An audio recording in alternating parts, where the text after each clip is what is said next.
नमस्कार, मैं श्रेया और आप देख रहे हैं डिजिटल इंडिया न्यूज। और अब बढ़ते हैं खबरों की ओर। जूनियर सीनियर रेजिडेंट डॉक्टरों पर सीएम मेहरबान, सभी की बढ़ाई सैलरी। पश्चिम बंगाल की मुख्यमंत्री ममता बनर्जी ने राज्य भर के अस्पतालों के रेजिडेंट डॉक्टरों के वेतन में बढ़ोतरी का ऐलान किया है। इसके साथ ही उन्होंने मेदिनीपुर मेडिकल कॉलेज एवं अस्पताल के 12 जूनियर डॉक्टरों का निलंबन खत्म करने की भी घोषणा की है। मुख्यमंत्री बनर्जी ने कोलकाता के अलीपुर के धनधान्य ऑडिटोरियम में चिकित्सकों को संबोधित करते हुए जूनियर रेजिडेंट्स से लेकर सीनियर रेजिडेंट्स तक सभी रैंक के ट्रेनी डॉक्टरों के वेतन में 10 से 15,000 रुपए और उससे अधिक की वेतन बढ़ोतरी की घोषणा की है।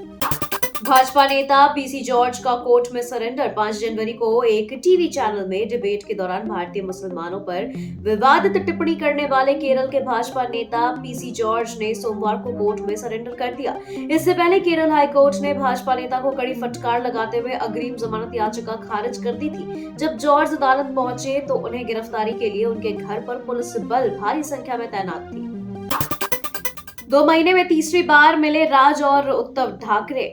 महाराष्ट्र नवनिर्माण सेना प्रमुख राज ठाकरे और अपने चचेरे भाई और शिवसेना प्रमुख उद्धव ठाकरे से मुंबई में एक विवाह समारोह में मुलाकात हुई, जिसके बाद महाराष्ट्र में आगामी नगर निगम चुनावों से पहले दोनों के बीच राजनीतिक मतभेद सुलझने की अटकलें तेज हो गई है। राजनीतिक रूप से अलग हो चुके दोनों भाई रविवार की शाम अंधेरी इलाके में सरकारी अधिकारी महेंद्र कल्याणकर के बेटे के विवाह समारोह में एक साथ देखे गए हैं।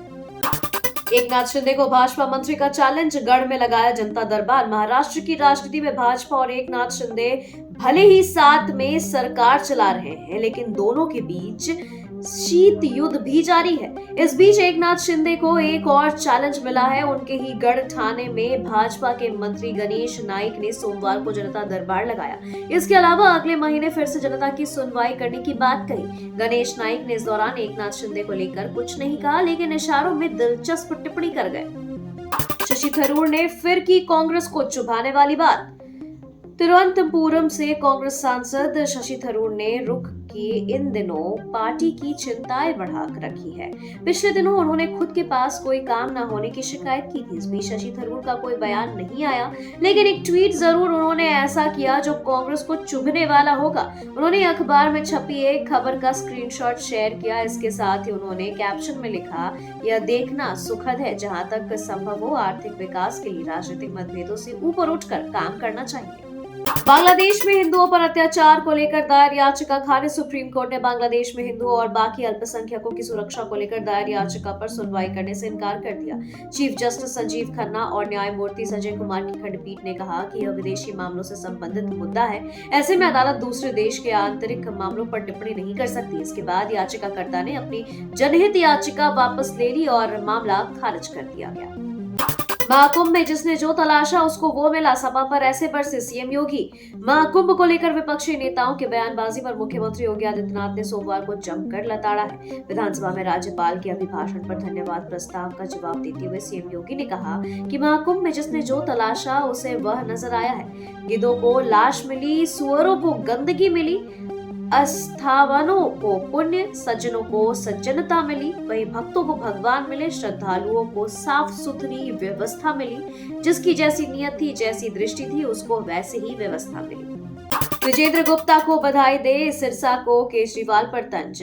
भारतीय जनता पार्टी के विधायक विजेंद्र गुप्ता को दिल्ली विधानसभा का अध्यक्ष चुने जाने पर भाजपा विधायक मनजिंदर सिंह सिरसा ने उन्हें बधाई दी है। इसी के साथ उन्होंने अरविंद केजरीवाल पर भी जोरदार हमला बोला। बधाई प्रस्ताव पर बात करते हुए उन्होंने कहा कि यह समय का चक्कर है कि जो आपको उठाकर बाहर फेंकते थे, आज वह विधानसभा में नहीं रहे। उन्होंने कहा, विजेंद्र गुप्ता का बहुत लंबा अनुभव है, हमें बहुत खुशी हुई जब आपको अध्यक्ष के रूप में चुना गया।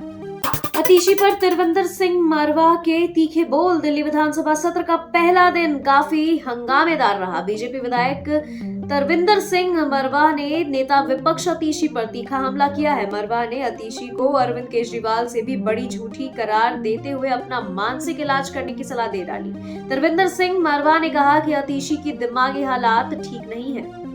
अंबेडकर और भगत सिंह की तस्वीर को लेकर दिल्ली में बड़ा विवाद। दिल्ली में भारतीय जनता पार्टी की सरकार बनने के बाद विधानसभा के पहले सत्र का पहला ही दिन हंगामेदार रहा है। विधायकों की शपथ के बाद विजेंद्र गुप्ता को विधानसभा का स्पीकर चुना गया। अतीशी ने मुख्यमंत्री दफ्तर से बाबा साहेब भीमराव अंबेडकर और भगत सिंह की तस्वीरें हटाने का आरोप लगाते हुए जोरदार हंगामा किया। पहले तो विधानसभा स्पीकर विजेंद्र गुप्ता ने उन्हें फटकार लगाई और फिर जब हंगामा थमा नहीं तो सदन की कार्यवाही स्थगित कर दी गई।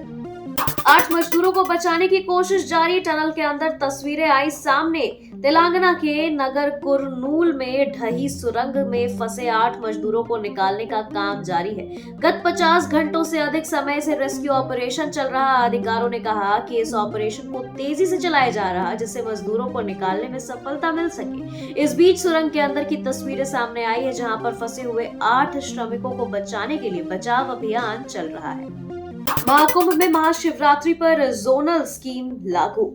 मुख्य स्नान पर्व महाशिवरात्रि पर अगर आप लखनऊ प्रतापगढ़ की तरफ से आते हैं तो फाफामऊ घाट पर स्नान करेंगे। रीवा, बांदा, चित्रकूट और मिराजपुर की ओर से आते हैं तो अरेल घाट पर और कौशाम्बी की तरफ से अगर आकर संगम की पुण्य में डुबकी लगाएंगे। महाकुंभ के अंतिम मुख्य स्नान पर्व पर जोनल स्कीम लागू रहेगी जिसे मंगलवार शाम से प्रभावी कर दिया जाएगा। जम्मू कश्मीर के युवाओं में ऐसा क्यों बोले अमित शाह। केंद्रीय गृह मंत्री अमित शाह ने राष्ट्रीय राजधानी दिल्ली में जम्मू कश्मीर के युवाओं से बातचीत की। वतन को जानो कार्यक्रम के तहत अमित शाह ने युवाओं को संबोधित किया। इस दौरान उन्होंने कहा कि आप डॉक्टर, इंजीनियर, IAS अधिकारी बनेंगे या कोई व्यापार कर सकते हैं, इसके लिए पूरे देश में काम करना पड़ेगा। इस दौरान उन्होंने कहा कि कश्मीर के युवाओं को इस देश पर उतना ही अधिकार है जितना दिल्ली के बच्चों का है, इसलिए वतन को जानो प्रोग्राम बनाया गया है। सपा ने कहा बुलडोजर चुनौती बन गया है। सदन में तीखी नोकझोंक। प्रदेश के कानून व्यवस्था को लेकर विधान परिषद में सोमवार को सत्ता पक्ष व विपक्ष के बीच तीखी नोकझोंक हुई है। सपा की ओर से किरण पाल कश्यप व आशुतोष सिन्हा ने कहा कि प्रदेश में एनडीए की सरकार में कानून का राज खत्म हो गया है। बुलडोजर कानून व्यवस्था के लिए चुनौती बन गया है। भागलपुर में पीएम मोदी बोले पहले यूरिया के लिए किसान लाठी खाते थे, अब स्थिति बदल गई। प्रधानमंत्री नरेंद्र मोदी ने सोमवार को बिहार के भागलपुर स्थित हवाई अड्डा मैदान में आयोजित किसान जनसभा से देश के 9.80 करोड़ किसानों के खातों में सम्मान निधि की 19वीं किस्त जारी की। उन्होंने कहा, मैंने लाल किले से कहा था कि विकसित भारत के 4 स्तंभ है गरीब, अन्नदाता, किसान, युवा और नारी शक्ति। एनडीए सरकार चाहे केंद्र में हो या फिर यहाँ नीतीश जी की नेतृत्व वाली सरकार, बिहार में किसान कल्याण हमारी प्राथमिकता में है। जो लोग पशुओं का चारा खा सकते हैं वे इस स्थिति को बदल नहीं सकते, इसे एनडीए ने बदला है। भागलपुर में पीएम मोदी के भाषण को कांग्रेस ने जुमला बताया। बिहार के भागलपुर में सोमवार को आयोजित किसान रैली में प्रधानमंत्री नरेंद्र मोदी के भाषण को कांग्रेस ने जुमला बताया। बिहार के प्रदेश कांग्रेस अध्यक्ष अखिलेश प्रसाद सिंह ने कहा कि पीएम मोदी का भाषण झूठ का पुलिंदा है। उन्होंने कहा कि प्रधानमंत्री की बात झूठ की नई पैकेजिंग और नई किस्त है। उन्होंने आरोप लगाया कि एनडीए सरकार सिर्फ जुमलेबाजी करती है, इसलिए लोगों को अब हैरानी भी नहीं होती है। जंगल राज वालों को हमारी आस्था से नफरत। लालू के फालतू कुंभ बयान पर मोदी बोले। प्रधानमंत्री नरेंद्र मोदी ने भागलपुर के हवाई अड्डा मैदान पर आयोजित जनसभा में कहा कि एनडीए सरकार भारत की गौरवशाली विरासत के संरक्षण और वैभवशाली विरासत के लिए एक साथ काम कर रही है, लेकिन ये जो जंगल राज, इनको हमारी धरोहर से, हमारी आस्था से नफरत है। इस समय प्रयागराज में एकता का महाकुंभ चल रहा है। यह भारत की आस्था है, भारत की एकता और समरसता का सबसे बड़ा महोत्सव है। अबुआ आवास योजना की अगली किस्त को लेकर आ गया नया अपडेट। अबुआ आवास की अगली किस्त के लिए लाभुकों को अब सरकारी कर्मियों की खुशामद करने की जरूरत नहीं होगी और स्वयं अथवा किसी की मदद से जियो टैगिंग कर अगली किस्त के लिए दावेदारी कर सकेंगे। राज्य सरकार ने एक विशेष ऐप तैयार करवा कर लाभुकों की मदद की है, जिसके बाद काम की प्रगति को बताना एकदम आसान हो जाएगा। झारखंड विधानसभा का बजट सत्र शुरू। राज्यपाल बोले, जनता ने दिलों में बसती है हमारी सरकार। झारखंड विधानसभा का बजट सत्र में शुरू हो चुका है। राज्यपाल का अभिभाषण जारी है। उन्होंने सदन के सभी सदस्यों झारखंड के विकास में सकारात्मक भूमिका निभाने की अपील की है। राज्यपाल ने कहा कि अपार जनादेश साबित करता है कि हमारी सरकार जनता के दिलों में बसती है। राज्यपाल के अभिभाषण के बीच में भाजपा सदस्यों की टोका टोकी भी हुई। वहीं सत्ता पक्ष मेज थपथपाकर राज्यपाल के अभिभाषण का स्वागत कर रहा।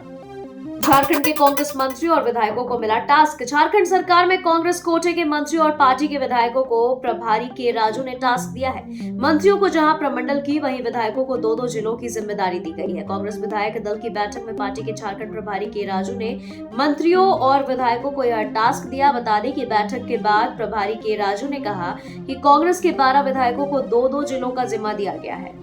चीन को खुश करने के लिए पाकिस्तान करेगा लाखों गधों का कत्ल। गले तक कर्ज में डूबे पाकिस्तान ने चीन की खुशामद में नई हद पार कर दी है। शहबाज सरकार ने बलूचिस्तान के ग्वादर में एक विशाल किसाई खाना खोला है, जहां हर साल लाखों गधों को मारकर उनका मांस और खाल चीन भेजा जाएगा। बीजिंग की मांग पर तैयार इस कत्लगाह से पाकिस्तान को आर्थिक मदद की उम्मीद है, लेकिन इसकी नैतिकता पर सवाल उठ रहे हैं। ग्वादर एयरपोर्ट बना सफेद हाथी, चीन के अरमानों पर पानी। पाकिस्तान के ग्वादर में चीन ने 2000 करोड़ रुपए खर्च कर न्यू ग्वादर इंटरनेशनल एयरपोर्ट बनाया, लेकिन हकीकत यह है कि वहां ना जहाज उतर रहे, ना मुसाफिर नजर आ रहे। CPIC का अहम हिस्सा होने के बावजूद ग्वादर आज भी बुनियादी सुविधाओं से जूझ रहा है। ना बिजली है, ना साफ पानी। 90,000 की आबादी के लिए ये एयरपोर्ट किसी काम का नहीं, जिससे चीन की बड़ी निवेश योजना पर सवाल खड़े हो गए हैं। जर्मनी में सत्ता पलट, कंजर्वेटिव नेता मर्ज की जीत। दक्षिणी पंथ AfD ने रखा इतिहास।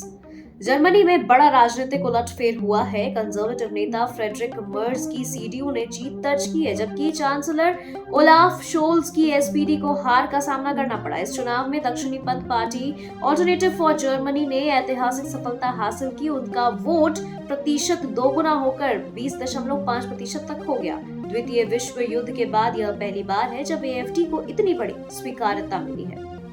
बांग्लादेश और पाकिस्तान के बीच सीधा कारोबार, भारत पर असर। शेख हसीना के सत्ता से बेदखल होने के बाद बांग्लादेश की नीतियां बदलती दिख रही हैं। भारत से दूरी बढ़ाते हुए अब वह पाकिस्तान के करीब जाता नजर आ रहा। पहली बार 1971 के बाद दोनों देशों के बीच सीधा व्यापार शुरू हुआ है। कराची के कासिम पोर्ट से बांग्लादेश के लिए माल रवाना किया गया, जिसे बिना फिजिकल चेकिंग की मंजूरी मिली। यह बदलाव दक्षिणी एशिया के राजनीति में बड़े बदलाव का संकेत दे रहा। युद्ध के बीच इस्तीफा देने की बात क्यों करने लगे वोलोदिमीर जेलेंस्की? यूक्रेन के राष्ट्रपति वोलोदिमीर जेलेंस्की ने कहा है कि अगर उनके देश को नाटो सदस्यता मिलती है तो वह अपने पद से इस्तीफा देने के तैयार हैं। यह बयान रूस यूक्रेन युद्ध में शांति बहाली की दिशा में अहम माना जा रहा है। रूस ने शांति के लिए यूक्रेन से नाटो की सदस्यता छोड़ने की मांग की थी। वहीं जेलेंस्की ट्रंप की नीतियों से चिंतित है, क्योंकि ट्रंप ने यूक्रेन की मदद से बदले खनिज संपदा पर अमेरिकी अधिकार की शर्त रखी है। खबरों के सिलसिलों में फिलहाल इतना ही। बने रहे डिजिटल इंडिया न्यूज के साथ। नमस्कार।